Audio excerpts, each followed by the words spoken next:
Hey, this is Steve in Dallas, Texas. It's Saturday morning, my friend, and you are listening to Light Talk. Well, good morning. This is Stan in Gainesville, Florida, and today we are discussing the secret life of lighting designers, blackouts, and dance towers. And this is David coming to you from the beautiful Belmont Shore neighborhood of Long Beach, California. And if you don't already know, you are listening to Light Talk, and we are the Lumen Brothers. Welcome to episode 141. So this has been a real rough week, man. I'm telling you. Yeah, what happened? Well, a lot happened. You know, first on Sunday, we heard about Neil passing away. That was true. a tough one. And, you know, we decided to actually rerun his interview. I believe it was on Thursday. So it was so great because, you know, it's in memory of him, but it's also just to celebrate the type of person he was, because he was always joyous. He was really funny. I'm telling you guys, there was nothing like being on a show with him because it was hysterical. And those stories he tells in that interview brought back a lot of wonderful memories for me. You know, it's weird when people pass away. I kind of go into shock for a few days, and then it hits me. It really hits me like the third or fourth day. I think we just automatically compartmentalize it. But, you know, Neil, as everyone knows, I was really close with Neil. He really was instrumental in my career and giving me a chance and teaching me, you know, him and Gilbert and Ken, you know, all the great designers that I was fortunate to work with were so generous. We actually talked about this a few weeks ago, but that generosity is just wonderful. So Yeah.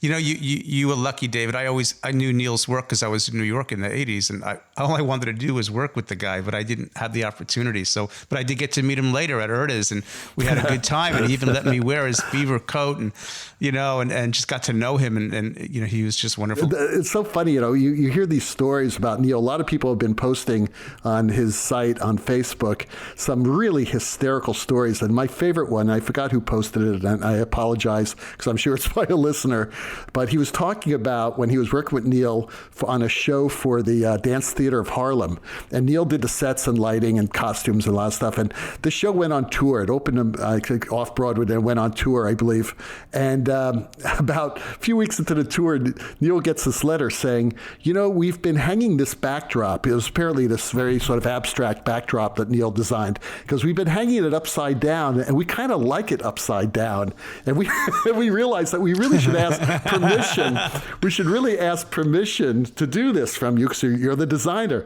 So Neil, in his wonderful way, wrote a long letter saying, absolutely, you know, we're all artists, we're all collaborators, and you know, you have my permission. But when he printed it out, he intentionally printed out on his stationery upside down. That's great. That's so typical of Neil. So anyway, this is to celebrate. Funny. This is for you, my friend Neil. So welcome to episode 141. And Steve has our first listener question. Yes, and it comes all the way from Prague. Someone by the name of Lars writes, do you think blackouts can get in the way of a play? Lars, crack your Shakespeare open. Do you see the word blackout anywhere in a Shakespearean play? Hell yes, they get in the way. Outdoors. Oh, man, there's nothing I hate more than a blackout. You know, I'm sitting there and I'm in the play and I'm wanting just to move along, and here comes a blackout. And I totally drop out of the play. The audience is looking around. It just breaks the action. Now, I get it. Sometimes you need a blackout, and it's the perfect cue. Most of the time, it's not. You know, I'm sitting there, the house lights are up, the preset's up, there's a curtain speech going, the house lights dim, the preset's moving down, and all of a sudden, I'm in a blackout. And I'm like, what just happened? I want this play to start. You know, let those actors walk out and start the play. So I think probably our feelings about blackouts have changed a lot in the last 30 years. Yeah. I think we want to drive the play. So, yeah, if you're asking me, are blackouts getting in the way, let me suggest to you right now, go cut the blackouts you put in that show. Well, I'm going to take a contrarian position because I think blackouts are necessary sometimes, especially when you're working on a really ugly show and the director turns to you and says, is there anything that you can do to make this set look better? Okay. So anyway, but there are some moments when there really needs to be a blackout because there's a period to a music, right after a musical number. Obviously, you're going to have a scene change. You got to hide it. Sometimes the blackout is there, okay, and it needs to be there. But I agree with Steve. I mean, there's no blackouts in Shakespeare unless you're at the end of the show. But even then, you may have a fade, But anyway, anytime you choose a blackout, you got to be real careful because it's such a huge statement. There's nothing I love more at the end of Shakespeare than a good 5-minute fade to black. You mean during the curtain call. It's all happening, right? There you go. Okay. Stan, how do you feel about blackouts?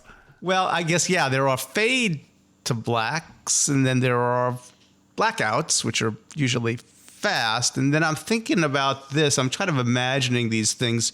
And I do agree with Steve and David that there are better ways, slicker ways, more seamless ways to move from scene to scene, that if you're working with a director who's creative, I think you can avoid them for the most part, but sometimes that's the right thing, like Steve said. But, do we ever really get a blackout? I'll tell you the one pet peeve I have. When you do a blackout and you see emergency and lights. It's not really black. like you got there's an exit light on, or there's some safety light spilling in, or you adapt to this light and you really see the thing that you're trying to hide. And it's like, man, if you really can't do it right, maybe don't do it at all. Yeah. And I think it's sometimes really hard to get a true blackout. We just did a production and the last scene was extremely bright, then it got really dark, and then you do a blackout, it's not really black, and the actors are trying to get off stage, and it just becomes sort of a mess. So I think it requires thoughtfulness and to use the tools that we have now to sort of accommodate that. So I think is it really like on a screen you can really have a wipe to black? On stage, I remember shows back in the day in like Broadway houses where they would get special permission to be able to take the exit signs out just momentarily for true blackness because they sort of needed it. So is a blackout? When is a blackout really a blackout? That's my question. And I tell you, the only other thing I hate more than a blackout, well, there's two things. I hate a blue out. I really hate that. It's either nighttime or it's a scene change. But the thing that goes hand in hand with a blackout is glow tape on the floor. And all of a sudden, I fade to black, and there's like 100 little dots on the floor. And then it looks like an airport runway. Just get the chair close to the sofa. It's close enough. We don't need 4 little spike marks on the floor. Do you know what blackouts are good for? Block cues. I always put block cues that a blackout is always, or fade to black is always a block cue there. Matter of fact, the first thing I always do is write the block cues because chances are I'll be writing the show out of order. I'll start in Act 3 because that's what they're rehearsing Act 3 tonight and not Act 1 and 2. So I'll be playing over Act 3. So I already have, cues 7, 24, 43, 75 already pre-recorded as blackouts and block cues. So I'm always assured that nothing's going to bleed through. Don't even besmirch the good name of a block cue by tying it to a blackout. That's, Steve feels that's like it's a redheaded stepchild. Like the Farkle family.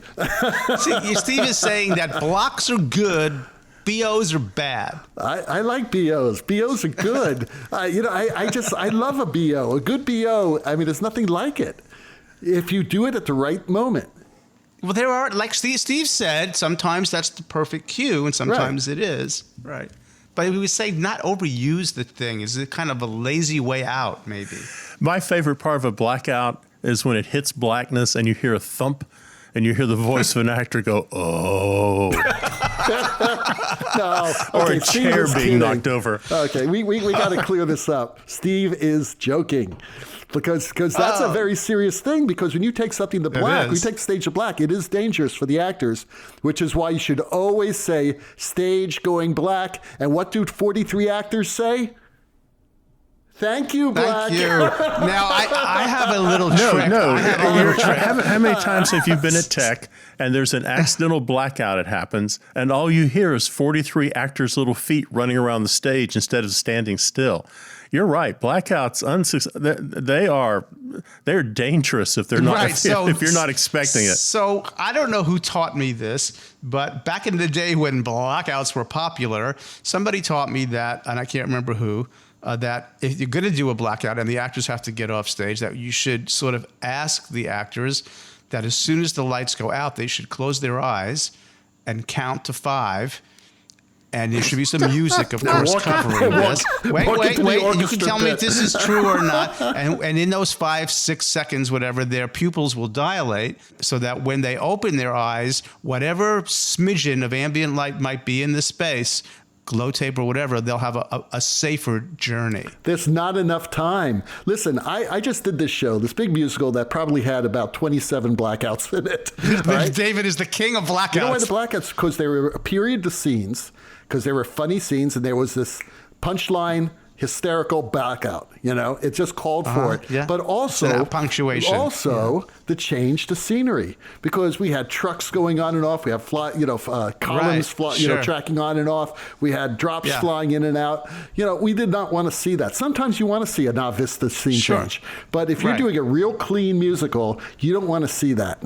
So you have to figure out a way to do it, and the best way of doing it is usually in a blackout, or you do it in a silhouette. Like we had 1 or 2 changes that were done with a cycle or a drop silhouette behind it while the wagons moved in, because we wanted to see that. We felt it was important at that moment. But I wouldn't throw blackouts out or fade to blacks out. But there are many ways of doing it. When you do a fade to black, you can actually iris into and have a late light fading out, so you can have a little punctuation on the last thing you want the audience to see, and it could just be a follow cue that's a half a second long. That's right, or a vignette. You do vignetting coming from edges. Exactly, and also if you're mixing like LED and arc fixtures with incandescence, if you do a blackout on an incandescent light, it's going to take that light about a second to black out. If you do it on an LED or a shutterable, it'll be instant. So you have to figure that out as well. You want it to all go together. I mean, there are times when I've actually put shutters on incandescent fixtures so they black out immediately, because I wanted an instantaneous blackout. But I don't know. That's the art of blackouts, I guess. I just have to say this. So those 43 people are on stage. You black the lights out. They all skedaddle off stage. They do the scene shift. You bring the lights up. What do you see? You see actor number 43 walking in small circles because he's been trapped out there. He could not find the door, and now he looks like a raccoon in a headlight at a garbage can. I don't know. It's my experience that actors know David two works things. with professionals. Actors know 2 things: how to get on the stage and how to get off the stage, because sometimes they need to get off the stage fast. Okay, this may segue perfectly into your question. Oh, do I have a question in this show? Oh, right. Philip in Chicago writes, I am lighting my first Nutcracker. Any advice? I know what it's going to be. Okay, I have no blackouts. No blackouts. Actually, Nutcracker does have blackouts in it, but that's a whole nother story. Depends on how you're doing it.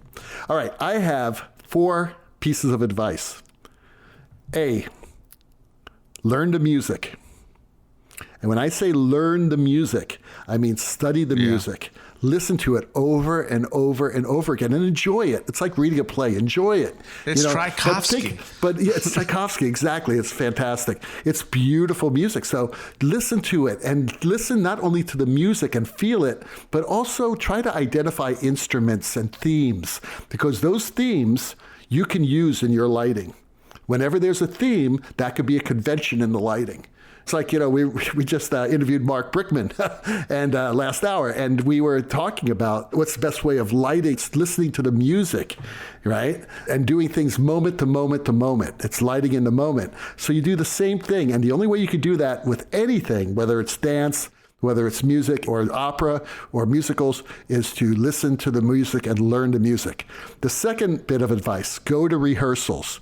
Go to as many rehearsals as possible in the rehearsal studio so you can see the dancers moving. You see the choreography. And actually, Steve will probably have a lot more to say about this than I did, because his experience in dance is a lot more extensive than mine.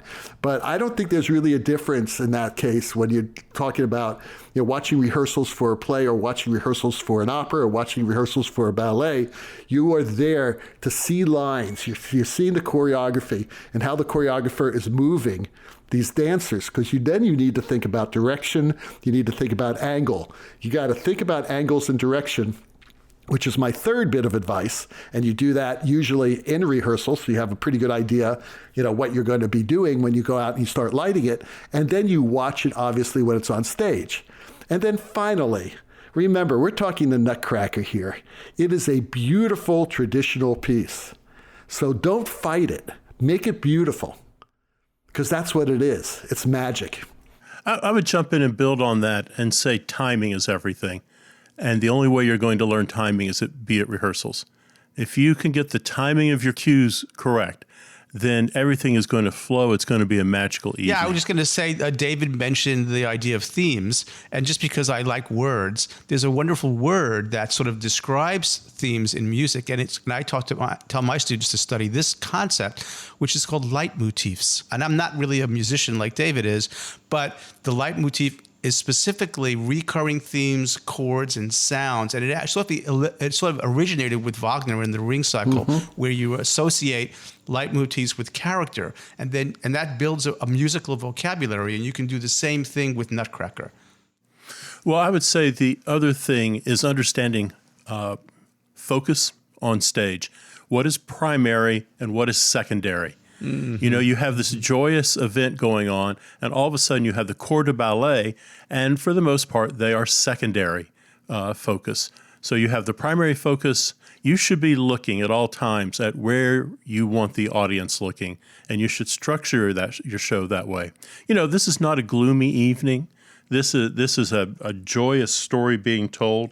And let's face it, unless you're at New York City Ballet, and there's a different world there, if you're doing a regional Nutcracker, people are coming to see family and friends on stage. So faces are more important in Nutcracker than you would think. It is a visual experience. So I would say plenty of faces. That doesn't mean things are flat. It doesn't mean things aren't dimensional. But I want to see that smile of that person on stage. I want to see their eyes, particularly in the first act. Well, this next question sort of ties into the question of dance and Nutcracker. And Adam in California writes, do you prefer dance towers or dance booms? I don't think he's talking about the language. I think he's talking about the style of hanging the lights. Well, let me just say, we've talked before, we're all big fans of sidelight. We talked about why we like it aesthetically. We talked about why we like it biologically.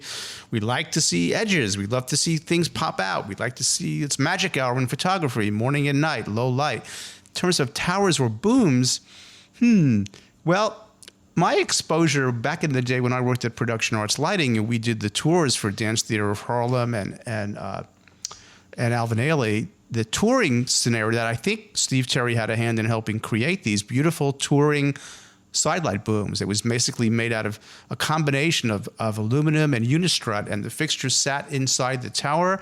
They were clamped down onto the unistrut crossbar. They got focused, and they were locked down. In some cases, here's a little secret. I learned this from Paul Gallo. Sometimes they would get the light in the theater and set up in the organization that it would be for the tour, and they would get the shutters just where they wanted them, and then they would put a piece of photographic film in a gobo holder, slide that into the light, turn off all the lights in the theater, turn the light on momentarily, expose the film, which would give them the shutter cuts. This is back in the day before we had automated shutters. Send that to a guy in Missouri somewhere who would laser cut that, send it back. They would put that gobo into the fixture, which were the cuts, and then take the shutters out. So the cuts were always going to be there, that precise. And so that was sort of how we toured dance side lighting out of PA back in the late 80s. And they were on wheels, and you put them exactly in place. Everything was organized, and the cuts were perfect, and they toured great. At school or, in your local high school, you might just have booms. I'm not a fan of hanging a side light off the C-clamp, because C-clamps are designed from a safety perspective to run vertically, not horizontally. So I love good sidearms, sliding T's. I love City Theatrical's safer sidearms, which are even better. So I think it depends upon what you have, what your budget is, and what your application is. But there's sort of an overview from my perspective. Yeah. And the types of towers we use in Europe, especially in opera houses, which also usually has some sort of a ballet dance group there. I actually posted a photograph of one of them that I used. It has a ladder that goes up the back, so you can actually climb up the ladder. It's on wheels. Oh, that's cool. And people were talking about that. They're asking me who builds those. And I think City Theatrical has them. So those are pretty cool. And you could put like two lights next to each other.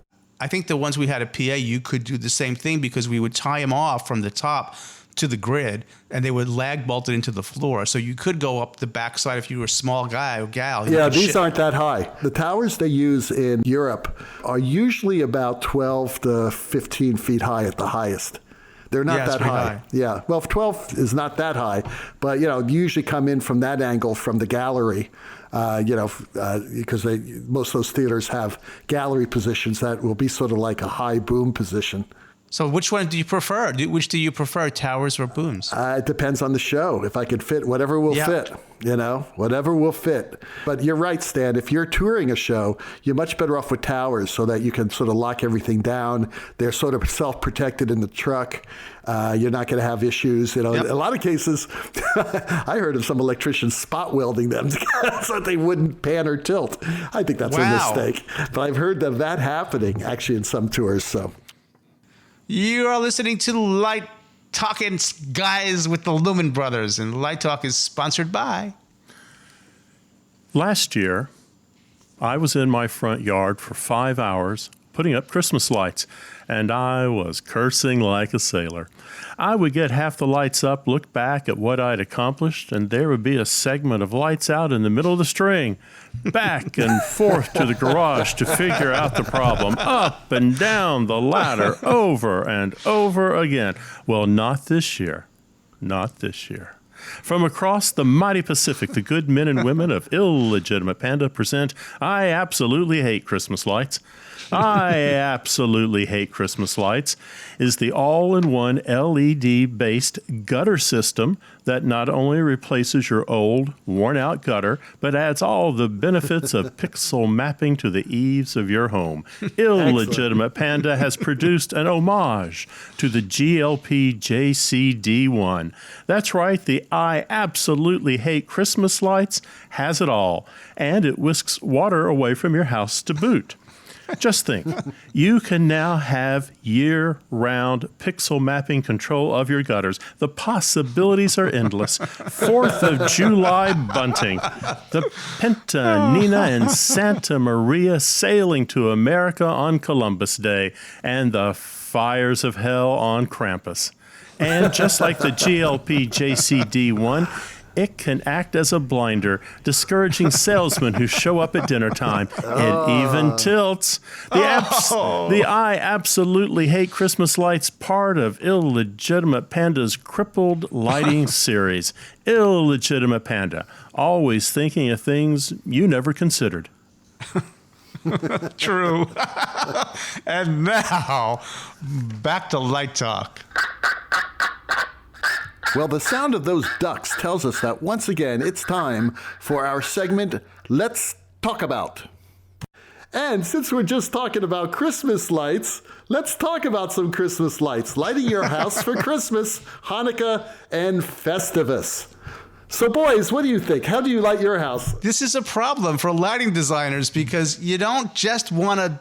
you're a lighting designer, for God's sake. So what are you going to do? You can't just go to the Sam's Club and buy some strings, can you? No, I went to the Sam's Club and I bought one laser. One laser. It plugs into my believe it or not, I have 2 outlets in the front of my house, and I stick this stupid thing in the ground, I point it at my house, and I go and have a drink. And that's it. Listen, I am proud of my underlit house. My house is totally underlit. Not true. No, Stan guilted me into buying a Hue system. So it's now not so totally underlit, but it's still underlit. Aren't you happier now? I don't know. I don't know if lighting affects me that much, my happiness.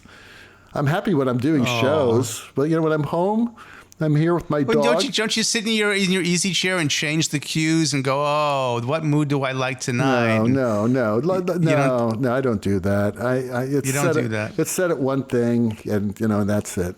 Sometimes you can I have turn multiple it purple. cues. I don't know how to program it. I need to go to hog training. I need to go to hog training. I need to go to Hue training. Right. Do they have Hue training? There's UTV, baby. YouTube. It's YouTube, right. YouTube. H-U-E. I don't know. Steve, how do you light your house? Well, there are two things. This year, I got rid of the Christmas tree. Oh. No more putting up a Christmas tree. I went down and got a 9-foot artificial tree, 3,500 lights on it. That sucker goes up in probably 8 minutes. Nice. And then, The lights are integrated. Then we can spend our time putting ornaments on and things like that. But man, that was the first step. That's cool. Now, I got in a little trouble this year, but I think we're doing a kitchen remodeling, so I think I can get away with it. For Halloween, my house is surrounded by live oaks. Live oaks are really beautiful, big oak trees. I have those. So in the front yard this year, I put 5 skeletons in my live oak trees at different levels in the tree, being chased by a skeleton dog. And I thought it was the appropriate Christmas decoration. And my wife was bugging me a couple days ago, like, when are you going to take those skeletons down? But I found something even better. So I have my Christmas tree up, I have my skeletons in the yard, and I put a Santa hat on each one of them. Now, I will probably go get some battery-powered lights to put on them in their rib cage, but I don't know if she'll let me do that. But no, Christmas lights, man, I hate them. Yeah. They break all the time. All this stuff, one light goes out, then you're like chasing down. I don't want to chase down the light that killed everything. I'm telling you, lasers. Do you know Linda Blaze from SMU? Yeah, Did you ever meet her? yeah, of course. Okay, Linda Blaze. Yeah. For our listeners who don't know Linda, she is a serious lighting designer, really good stage photographer, and I've gotten to know Linda over the last few years. Linda has a spectacular Christmas tree. She puts some effort into lighting this gigantic tree, and she includes 2 cyber lights. Wow. The cyber lights are on the floor, shooting up through the tree, it's incredible. It is incredible.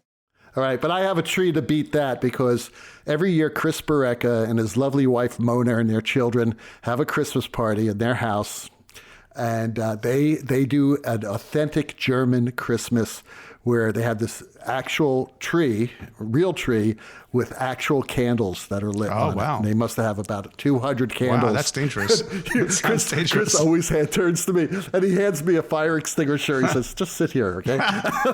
Just sit.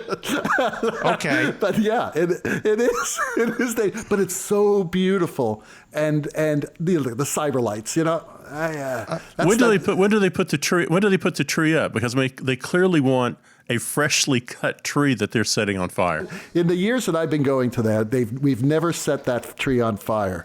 So, because first of all, you have a bunch of theater people there, right? And they're all technicians and designers. So not many actors there to screw things up. So yeah. And again, we several of us have fire extinguishers or water bottles just in case. But no, the kids love it. It's fantastic. We turn out all the lights. They have an actual fire in their fireplace. It is so beautiful. So for years we didn't do it. And we had a menorah, because half of us is Jewish and half of us is Baptist, right? We didn't do Christmas lights for a long time because the lighting designer didn't want to be embarrassed by not having a good display. Okay, so we had a menorah on Hanukkah, which has these lovely lucite arms that are sanded at the tips, and then you open this little thing, and each one lights up, and magically the light gets from the center. It's very modern, very beautiful. And a few years ago, we had the grandkids. Well, we're gonna have to do something for the grandkids, because the grandkids are they do Christmas. I said, what could I do that's different and cheap? So I bought from Illigitimate Panda in China these 4 LED floodlights. So basically, I can floodlight the front of the house any color I want, or I can have each one different. So I get a wash. So I'm coming at it with a wash mentality, right? And then in the house, we have 2, and usually on the first night, I'd make it all blue. I call it Jew blue. Okay, that's where we start. So when I'm feeling Jewish, we're in Jew blue. There could be a red and green or whatever. Okay, every night I make a different choice. And then we have 2. What color when you feel Baptist? What color is it then? Is it red? Yellow and magenta. Have you put your Roscoe mix book on this? Not yet. I just got that yesterday. But let me finish. Okay, so wait, was that your Christmas present from Roscoe? We're going off topic here. I'm on a roll here. Let me just finish. We need to tell all the manufacturers right now that there's only one thing that you could do worse than not giving us a Christmas present, and that is giving only one of us a Christmas present. I have no control. I have no control over this. You didn't. I got the fruitcake from Roscoe. You didn't get the fruitcake? Let me just say, I did not yet receive my package from ETC, which is usually, we look forward to that every year. It's cheese and mustard and crackers and salami and bratwurst. Okay. That's not shown up yet, so I don't know what's going on. Bratwurst. I've never gotten bratwurst. Well, whatever that have a summer sausage that they send. It's very good. But anyway, back to the Christmas lights. So then in the house, we have 2 trees. One is a little baby Christmas tree about 2 feet tall that Pam has had forever. And recently, as a gift we received, now this is cool, it's about 4 feet, but it's fiber optic. So it is artificial, but at the bottom of the base, you put the tree in. It has a color wheel and an MR16 lamp, and it can be 2 different styles of multicolor or black and white, and it's end-emitting fiber, and it's frankly quite gorgeous. Maybe I'll have to post it. I didn't want to brag. So in the Jew, half Baptist house, we got some pretty good Christmas lights. And then on the front, with the color wash, I bought the very, very, very small, the tiniest ones you could buy. They're like grain of wheat size, and those get sprinkled across the hedges. Mm-hmm. So we get a color wash and a sprinkle, and I do have one little laser spinner that does 1 tree. But after doing the SGM icon competition last week, their wash fixtures are fantastic, and they're built-in wireless DMX, so I might just get me a little SGM and stick it out there because it's also outdoor rated. So I'm coming up in the world, but I'm just trying to be unique and not be store-bought, usual stuff. That's what I'm striving for. But that's not easy. If SGM is listening, for all the Lumen Brothers, we would like 1 i4 RGBW wash fixture and some really nice either OptiSculpt or Luminate diffusion, and we would be most grateful. I want to do my entire front of my house in OptiSculpt, Illuminate. There you go. Just so that I could just have a solid color. 1 fixture will do it, right? I know. It's fantastic. All right, so Steve has our final question of the day. Yes, it's Katie in Spain, and she asks, do lighting designers have a secret life? And if so, what is it? Oh, wow. That's a good one. This is an easy answer. I have 2 secret lives. The first one, I have been an actor in a Barney episode. No way. Barney, that big purple dinosaur that teaches kids all kinds of neat things about life. He's shot here, or was shot here in Dallas, and I was in an episode. When my daughter was 9 years old, some family friends were working on the Barney show, and they called up and said, hey, would your daughter like to be in an episode? If so, here's your opportunity. And I thought, that's great. So one weekend we head down to the Barney thing, and she is there being in the show. So we arrive, and she goes off to wardrobe, and then I'm sent off to the green room with all the other moms, and I'm settling in with a banana, thinking about what am I going to do for the next 6 hours, when a production assistant comes kind of dashing into the green room. He comes in, he looks around, and he points at me, and he says, you will do. Come with me now. Oh, my God. So there starts my acting journey. It turns out that a extra did not show up that day for the shoot. So he's desperately looking for a guy. He grabs me, takes me to wardrobe, and they deck me out in the absolute finest apparel that J.C. Penney's can provide, and I'm now off to the studio to be in the episode. Oh, that's great. Did you have a script? No, I did not have a script, and I did not have a character name, so I gave myself a character name, and I am Crazy Man in the park with a squirrel. So what exactly does this crazy man do with his squirrel? Well, all throughout the episode, you're going to see me in the background occasionally, and I'm on the grassy knoll of the Barney set, and I'm trying to wrangle 5 or 6 kids who are standing around me, and we spend the day with me pointing in the air at imaginary squirrels. So I'm Crazy Man in the park with a squirrel. That explains everything, man. Did you get paid? Yes, I was paid. My daughter got $250, and I got $250. So that's my secret number 1. I was in a Barney episode. Secret number 2 is designing firework displays. Oh. There is nothing, well, there's one thing I love more. The thing I love more is probably Krampus. And I want to do a Krampus parade. I want to light a Krampus celebration. But I am fascinated by fireworks. I love that idea. Do you guys have a secret life? Do you really do that, or are you making that up, Steve? No, I'm not making that up.